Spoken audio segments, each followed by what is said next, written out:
我不管他有没有飞机，他要给我们方案，就是他如果不搞的话，他就给我们退票，我们买车还放回去。 লোকটা নেশা পান করে এয়ারপোর্টের ভিতরে দেখুন এয়ারপোর্টের যে কর্মকর্তা আছে তাদের সাথে কতটুকু খারাপ ধরনের ব্যবহার করতেছে। আসলে মানে প্রবাসীরা মানুষ কিন্তু তারা প্রকৃতপক্ষে মানুষ হইতে পারবে না, বুঝছেন ভাই।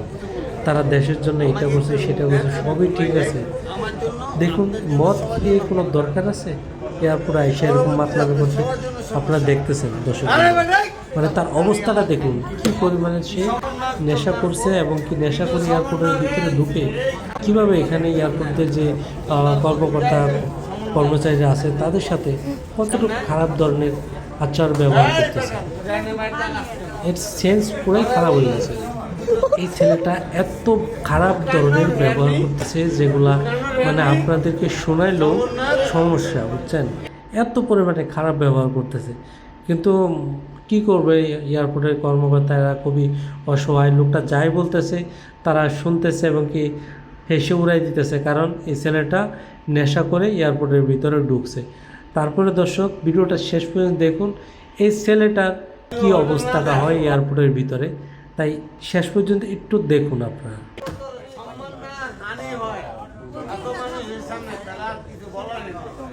ভাই শোনো, তোমাকে আর কিছু বলাই নেই, যদি তোমার সম্মান হানি না হয়, আই ক্যান নট।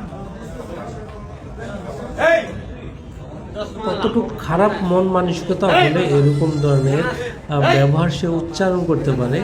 এই যেখানে এয়ারপোর্টের ভিতরে যে একটা কর্মকর্তা আছে একটু চশমাওয়ালা বয়স্ক, একে কী বলতেছে, এই চশমাওয়ালা এদিকে তোর মানে কি ভাষাটা বলছে আপনারা বুঝতে পারছেন ভাই। মা বোন তো তোর ঘরও আছে, তুই লোকটা কীভাবে পারে।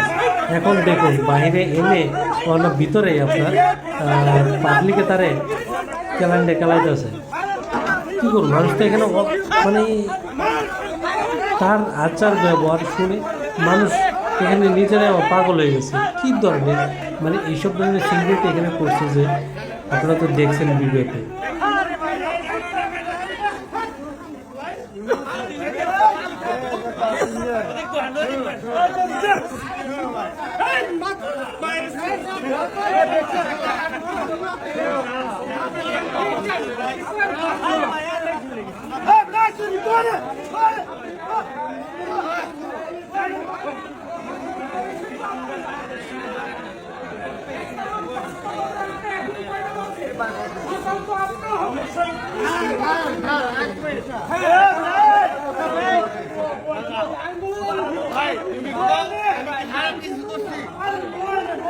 আমি খারাপ